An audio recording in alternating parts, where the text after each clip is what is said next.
Olá, o Pauta Especial está no ar. No programa de hoje vamos falar sobre as fake news ou notícias falsas. Elas estão presentes no nosso dia a dia, principalmente nas redes sociais. E muita gente compartilha, sem nem mesmo se preocupar se são verdadeiras. É agora no Pauta Especial, que já está no ar.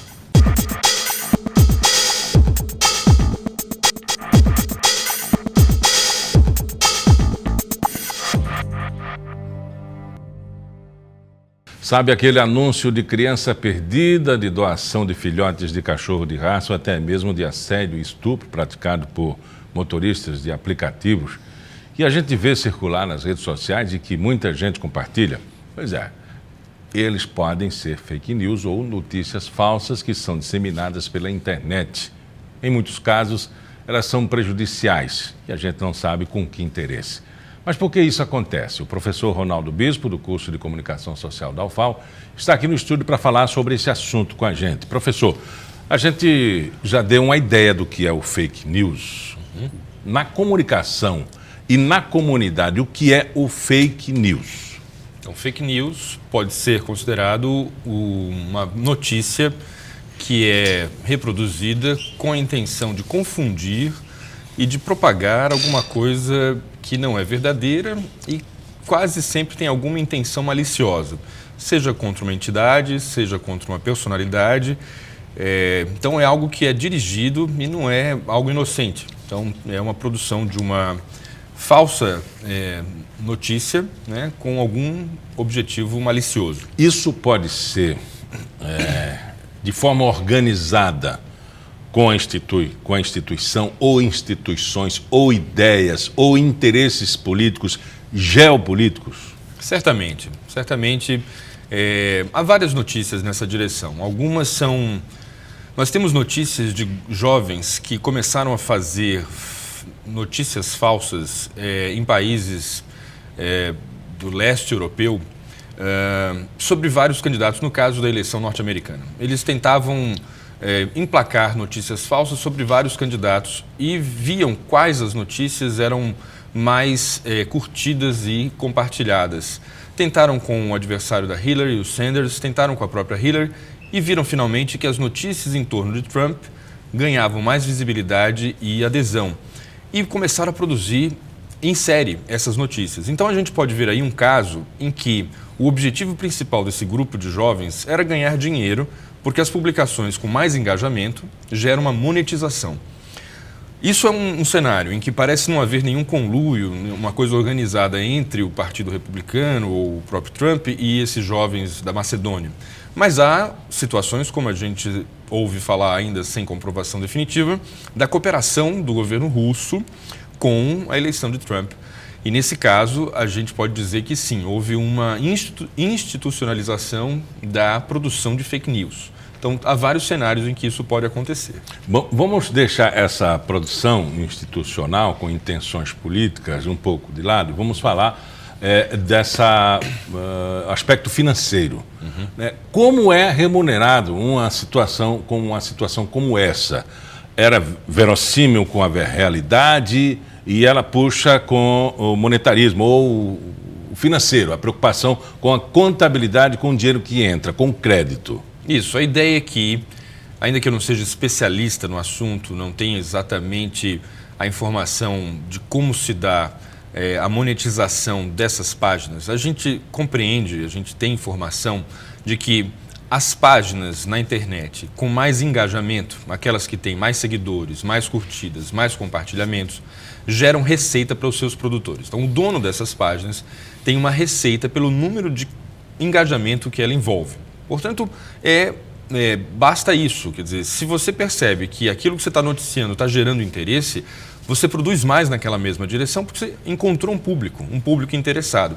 E cada clique, cada compartilhamento, cada comentário vai gerar alguma forma de ganhar dinheiro a partir da publicação. O Facebook, por exemplo, que é a rede social mais criticada nesse momento por não fazer um filtro dessas notícias, ela monetiza os autores das páginas, os donos dessas páginas, desses perfis, que muitas vezes são anônimos ou difíceis de identificar.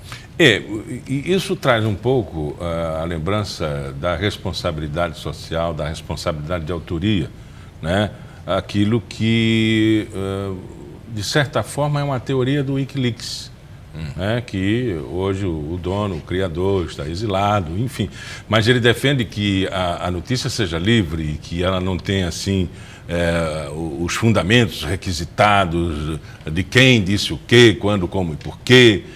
E ela tem uma propriedade do, enfim, em sendo livre, ser dita. Certo. Sim. Então nós temos um princípio difícil nesse momento, que é o jogo entre liberdade de expressão e um acompanhamento da veracidade daquilo que é divulgado.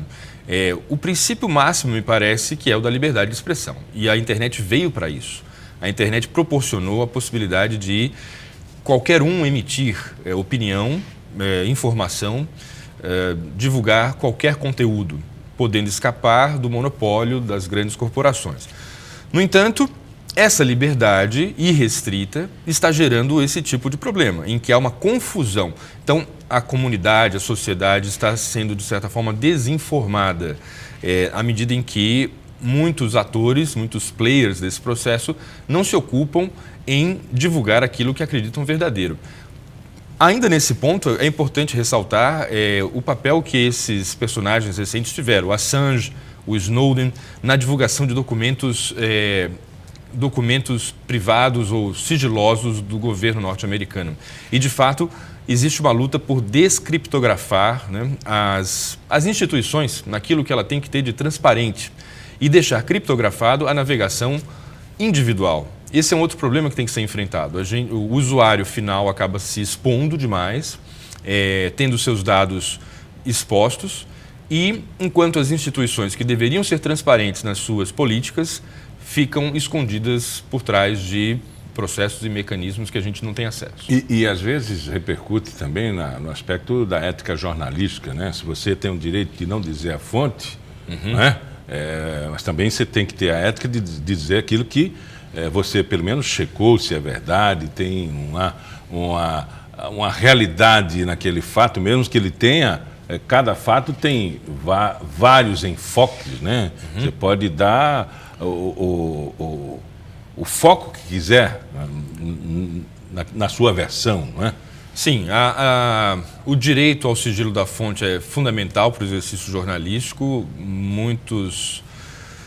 Muitas pessoas que têm informação privilegiada só divulgam o que sabem, com a certeza de que não terão seus nomes revelados. Então, isso é essencial para o exercício do bom jornalismo. Então, não se exige exatamente que o jornalista ou o emissor de informação revele sua fonte, mas que ele tenha um compromisso ético de checagem e de apuração daquilo que ele está divulgando. A grande dificuldade é essa: como distinguir a notícia falsa de uma denúncia investigativa?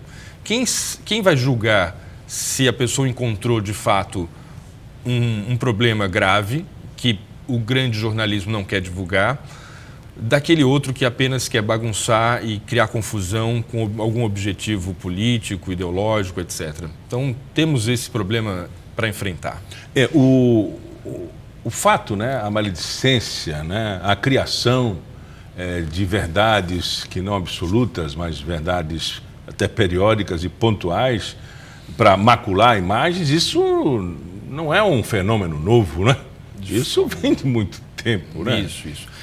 Todos os artigos e notícias em torno disso fazem questão de deixar claro que a internet e a rede social digital não inventaram os boatos, nem as fake news, nem essas versões. Isso é tão antigo quanto a própria humanidade, né? Então, sempre houve formas de macular, difamar personalidades em todos os meios, em todas as eras. A questão é que agora está mais fácil, né? Agora você consegue fazer isso com rapidez e com grande amplitude.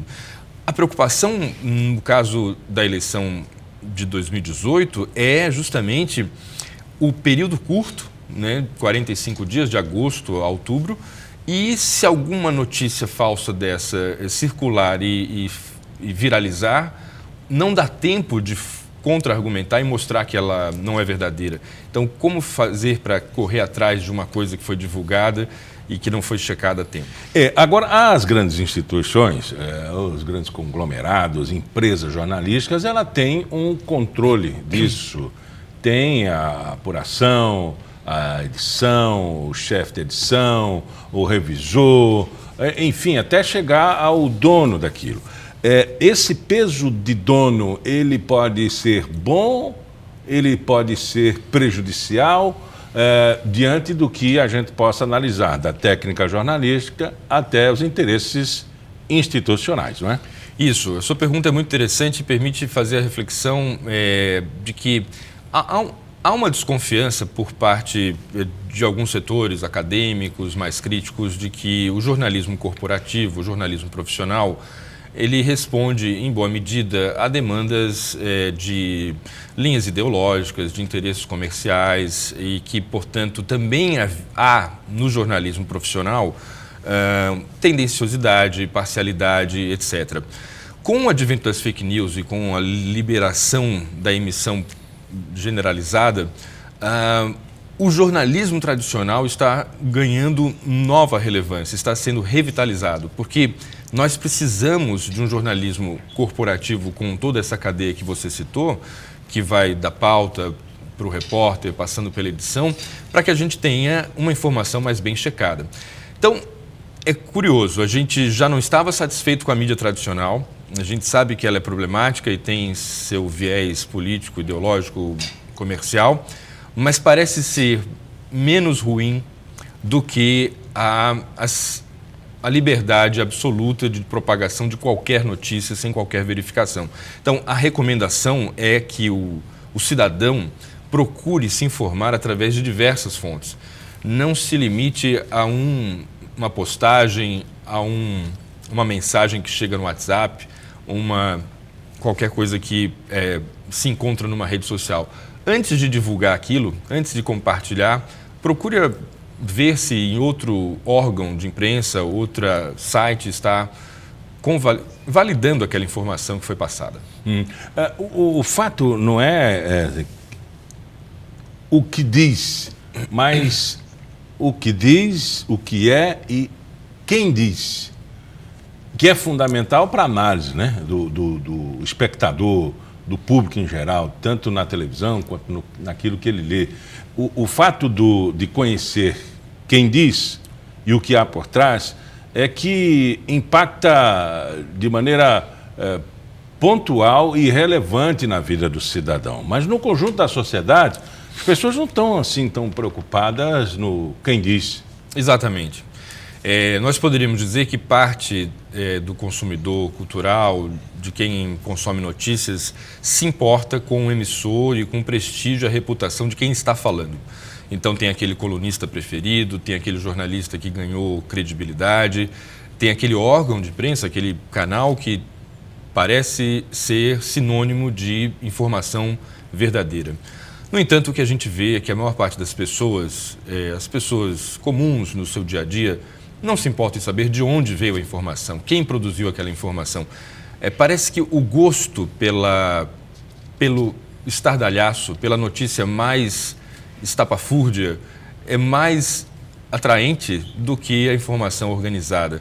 Então, há um certo prazer em propagar a informação mais escandalosa e improvável e menos aquela que foi emitida por alguém que tenha credibilidade e reputação.